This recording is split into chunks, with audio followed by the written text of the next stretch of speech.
नमस्कार दोस्तों, मैं आर के श्रीवास्तव एस्ट्रोलॉजिक चैनल में आपका स्वागत करता हूँ। दोस्तों, पिछले वीडियो में मैंने आपको बताया सूर्य क्या प्रभाव देता है और वर्तमान में गोचर वर्ष आपकी राशि पर उसका क्या प्रभाव पड़ने जा रहा है।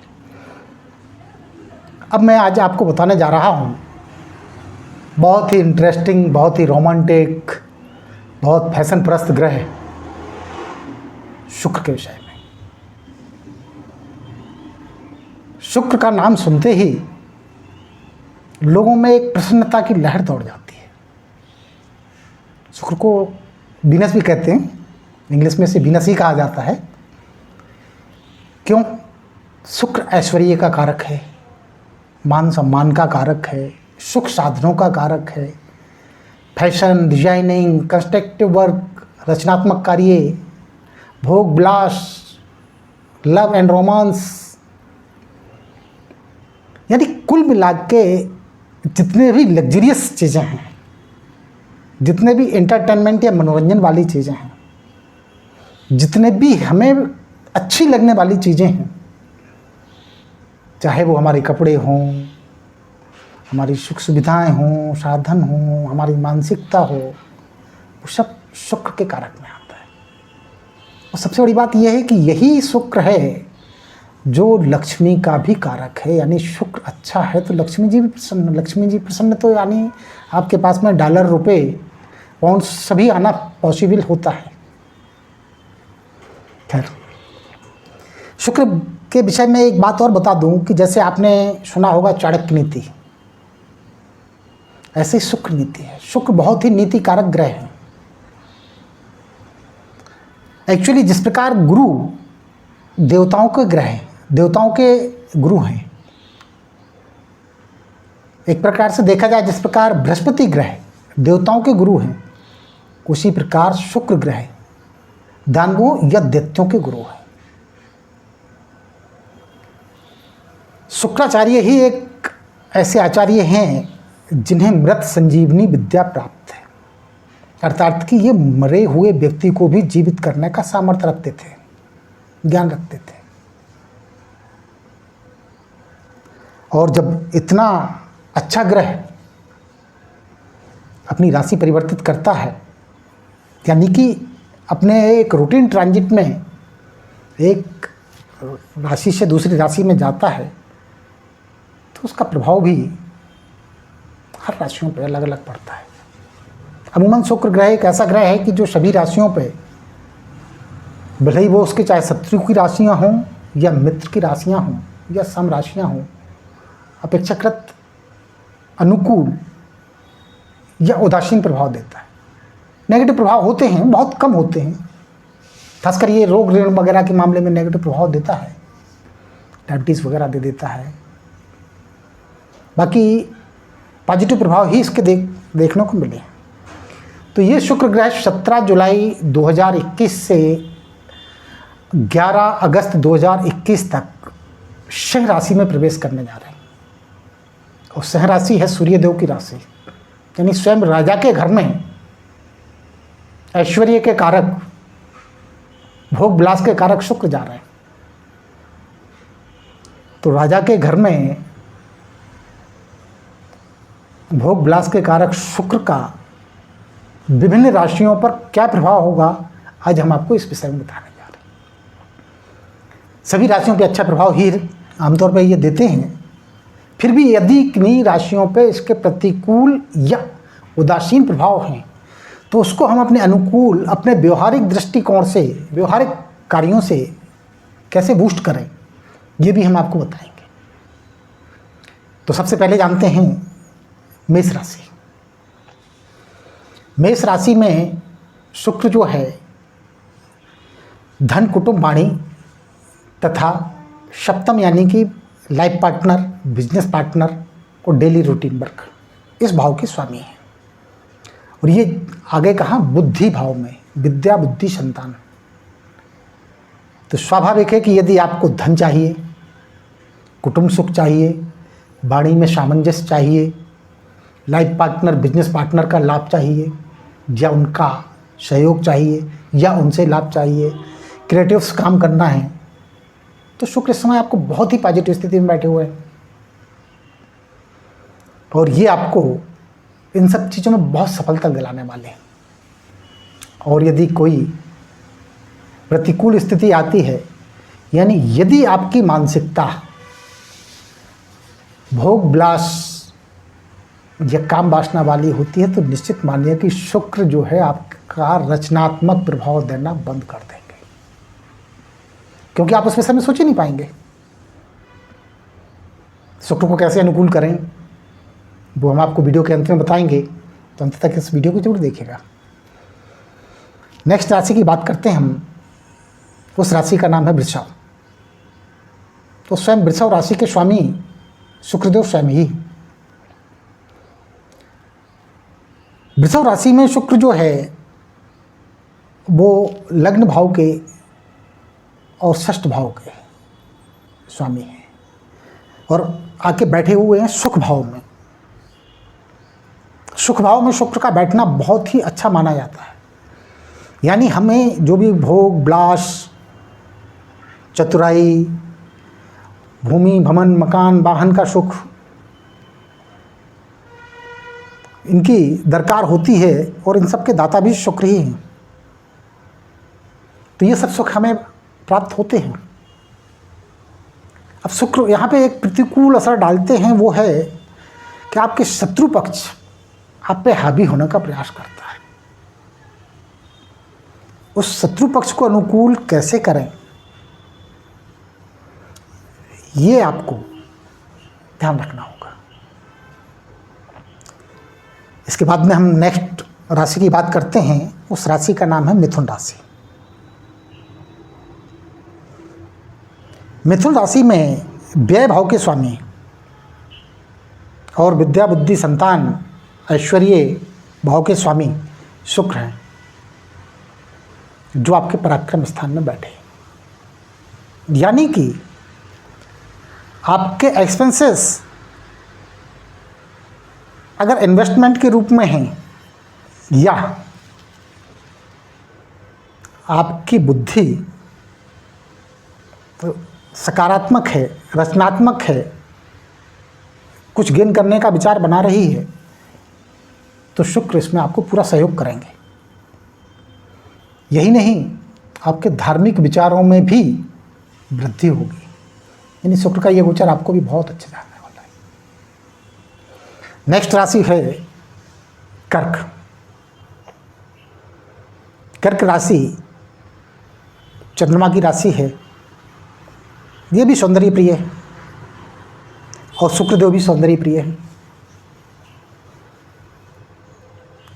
कर्क राशि में शुक्र सुख भाव के और लाभ भाव के स्वामी हैं और बैठे हुए हैं धन, कुटुंब, वाणी के द्वितीय स्थान में। तो इसका तात्पर्य ये है कि यदि आप लाभ कमाना चाहते हैं, सुख चाहते हैं, भूमि भवन वाहन चाहते हैं, तो ये सब कुछ मिलेगा, लेकिन आपकी वाणी के माध्यम से। और वाणी भाव में शुक्र के बैठने से आपकी वाणी में अगर क्षमता है तो ये सब चीज़ें बड़ी आसान हो जाएंगी। तो दोस्तों, अपनी वाणी को, अपने कुटुंबीजन को इनका सहयोग प्राप्त कीजिए, सकारात्मक सोचिए और धन संचय का भी आनंद लीजिए। दोस्तों, अब हम बात करते हैं अगली राशि सिंह की। सूर्यदेव की राशि में शुक्र आए हैं, तो शुक्रदेव का जिन चीज़ों की ये कारक है, जैसे सौंदर्य, श्रृंगार, मान सम्मान, मनोरंजन, यश, धन, निश्चित रूप से राजा के घर में आके ये सब तो इनको देना ही होगा और इसके कारक भी हैं। सिर्फ हमें इस चीज़ का ध्यान रखना है कि हमारे लाइफ पार्टनर, बिजनेस पार्टनर और डेली रूटीन वर्क ये प्रतिकूल प्रभावित ना हो। अगर ये हम भोग ऐश्वर्य में इनको भूल गए तो निश्चित रूप से हमें हानि होगी। तो हम अपने टारगेट पर ध्यान रखें और शुक्रदेव को जो हमें देने वाले हैं उसको भी एंजॉय करें। इसके बाद में हम बात करते हैं, नेक्स्ट राशि है कन्या। कन्या राशि में धन, कुटुंब, वाणी स्थान के स्वामी और भाग्य स्थान के स्वामी शुक्र हैं, जो व्यय स्थान में बैठे हुए हैं। और शुक्र व्यय का कारक भी है, लेकिन सबसे अच्छी बात यह है कि शुक्र जो है भोग, विलास, सौंदर्य, ऐश्वर्य, इन चीज़ों में व्यय करवाते हैं। तो निश्चित रूप से व्यय तो बढ़ेगा, लेकिन वो लाभदायक और आनंददायक व्यय होगा। तो अपने व्ययों को बढ़ाइए, आनंद लीजिए, लेकिन व्ययों को बढ़ाने के चक्कर में ऋण या कर्ज ना बढ़ जाए, इस चीज़ का भी ध्यान रखिए। इसके बाद में हम बात करते हैं, नेक्स्ट राशि है तुला। तुला राशि में शुक्र स्वयं इस राशि के स्वामी हैं और लाभ भाव में बैठे। इसका मतलब है कि आपका व्यक्तित्व, आपकी इच्छा शक्ति, स्वयं आप जो कुछ भी करना चाहते हैं, अगर आपकी सोच पॉजिटिव है, रचनात्मक है, क्रिएटिव्स है, आप अगर अपने भोग विलास में इतने लीन नहीं हो जाते हैं कि आप अपने लक्ष्य को भूल जाएं, तो निश्चित रूप से शुक्र आपको हर वो चीज़ देंगे जिसके वो कारक हैं। बहुत ही अच्छा फल शुक्र आपको देने जा रहे हैं। बस अपने जीवन साथी का, लाइफ पार्टनर का ध्यान रखिए। इसके बाद मैं बात करने जा रहा हूँ नेक्स्ट राशि वृश्चिक की। वृश्चिक राशि में व्यय भाव के और सप्तम भाव के स्वामी शुक्र हैं और ये कर्म स्थान में भ्रमण करने जा रहे हैं। कर्म स्थान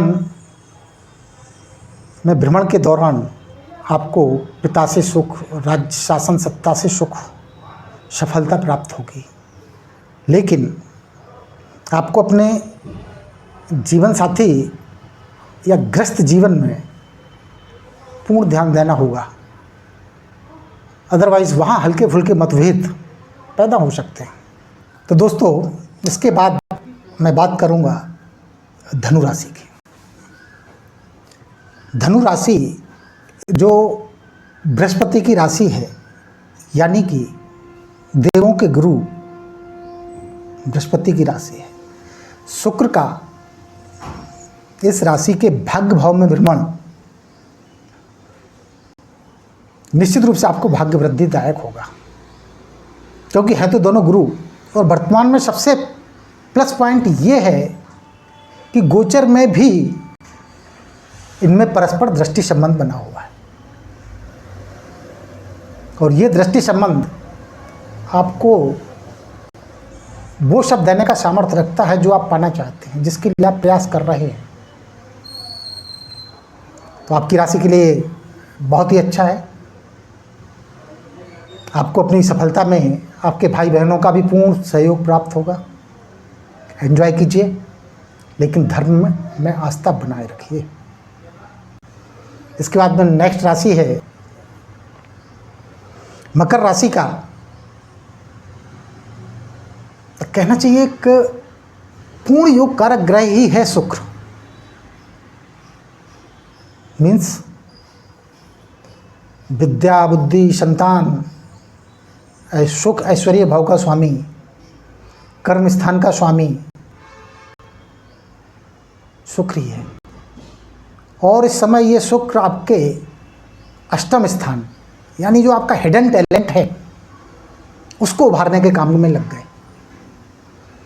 अभी तक काफ़ी समय से देखा जा रहा है कि मकर राशि वाले अपना हिडन टैलेंट नहीं उभार पा रहे, यानी अपनी दबी कुची प्रतिभा या जो टैलेंट है वो आप खुद नहीं पहचान पा रहे। निश्चित रूप से एक बार पूर्ण एकाग्र होकर सोचिए कि आपका हिडन टैलेंट क्या है, और अगर आप हिडन टैलेंट पे काम करते हैं तो आप बहुत अच्छा लाभ कमाने की स्थिति में, या ऐसा टैलेंट भी मान सकते हैं हम कि जो पहले आपको फल नहीं दे पाया, लेकिन वर्तमान में उस टैलेंट का फल शुक्रदेव आपको दिला सकते हैं।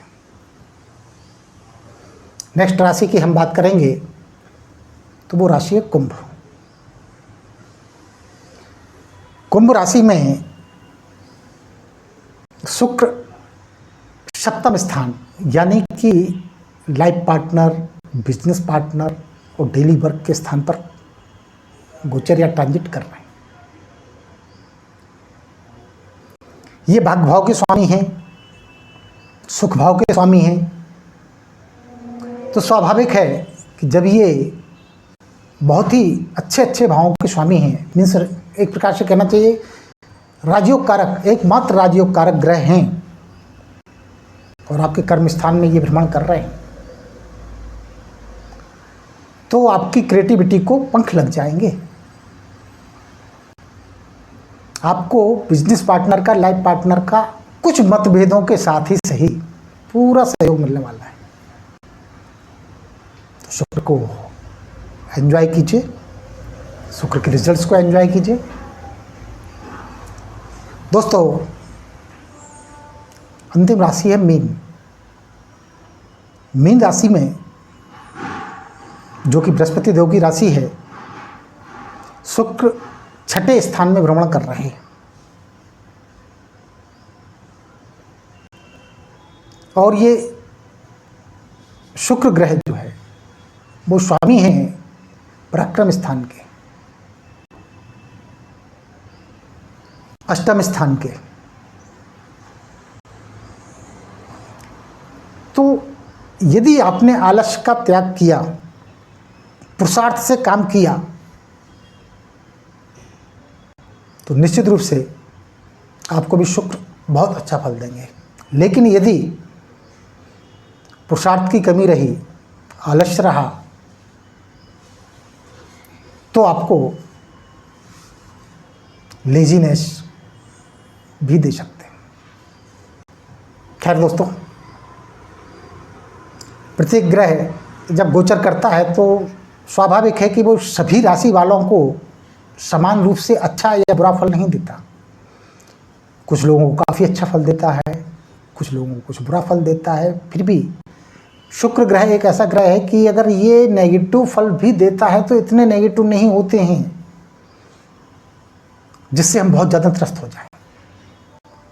खैर, शुक्र को पॉजिटिव करने के लिए हमें क्या करना चाहिए? शुक्र जो है एक स्त्री कारक ग्रह है, भोगी विलासी ग्रह है, सौंदर्य प्रेमी ग्रह है। तो सबसे पहले तो हमें अपनी पर्सनालिटी को ग्रूम करना है। हमें जो है अपने पूरे ड्रेसिंग सेंस को, प्रेजेंटेशंस को, अपने आप को जो है ग्रूम करना है। जब हम ग्रूम होते हैं या हम अपने आप को सजाते संवारते हैं तो स्वाभाविक है मन में प्रसन्नता प्राप्त होती है, न सिर्फ हमारे मन में ही बल्कि जो हमें देख रहे होते हैं या जो हमसे मिल रहे होते हैं वो भी हमसे प्रसन्न होते हैं। जब वो प्रसन्न होते हैं तो उनको हम अपने अनुकूल, उनसे हम अपना काम भी निकाल सकते हैं। तो शुक्र चूंकि स्त्री कारक ग्रह हैं तो हमें स्त्री जाति का सम्मान करना होगा, तभी हमें शुक्र अनुकूल फल देंगे। हमें माता लक्ष्मी, जो इनकी अधिष्ठात्री देवी हैं, उनका आशीर्वाद प्राप्त करना होगा। यानी लक्ष्मी प्राप्ति के लिए सत्कर्म क्या करें ये हमें सोचना होगा, तो हमें शुक्र का अनुकूल फल प्राप्त होगा। धार्मिक आधार पर अगर देखें तो शुक्र की शांति के लिए कुछ मंत्र जाप वगैरह भी हैं, लेकिन एक सामान्य या व्यवहारिक उपाय है, आप गाय को चारा दें, गौशाला जाएं तो गौशाला को कुछ दान दे दें। शुक्र आपके निश्चित रूप से अनुकूल होंगे। किसी भी ग्रह की अनुकूलता के लिए सबसे पहली बात तो ये है कि हम अपने आप को उसके अनुकूल कितना बना पा रहे हैं। अब जैसे शुक्र सौंदर्य प्रधान ग्रह है और यदि हम अपने आप के ही ड्रेसिंग सेंस पे, अपने आप के रहन सहन पे ध्यान नहीं दे रहे, जो हमें भी अच्छा नहीं लग रहा और दूसरों को भी अच्छा नहीं लग रहा, तो शुक्र हमें अपना अच्छा फल कैसे दे सकते हैं? अगर हम किसी के पास में बैठ रहे हैं या कहीं से गुजर रहे हैं और पसीने की बदबू आ रही है, जबकि शुक्र खुशबू के ग्रह हैं, तो शुक्र हमें अच्छा फल कैसे दे सकते हैं? तो सबसे पहले ये देखिए कि शुक्र को अनुकूल करने के लिए हम अपने आप को अनुकूल करें, शुक्र के अनुकूल बनाएं, और उसके साथ साथ में स्त्री जातक सौंदर्य के दृष्टिकोण से अवलोकन करें, स्त्री जातक का पूर्ण सम्मान करें, सौंदर्य के दृष्टिकोण से उसको एंजॉय करें, ना कि किसी भाषणात्मक दृष्टिकोण से। निश्चित रूप से हमें शुक्र के बहुत अच्छे फल मिलेंगे। तो दोस्तों, आज के वीडियो में बस इतना ही। यदि आपको मेरा वीडियो पसंद आया है तो आप इसे लाइक, सब्सक्राइब और शेयर करें। नमस्कार दोस्तों।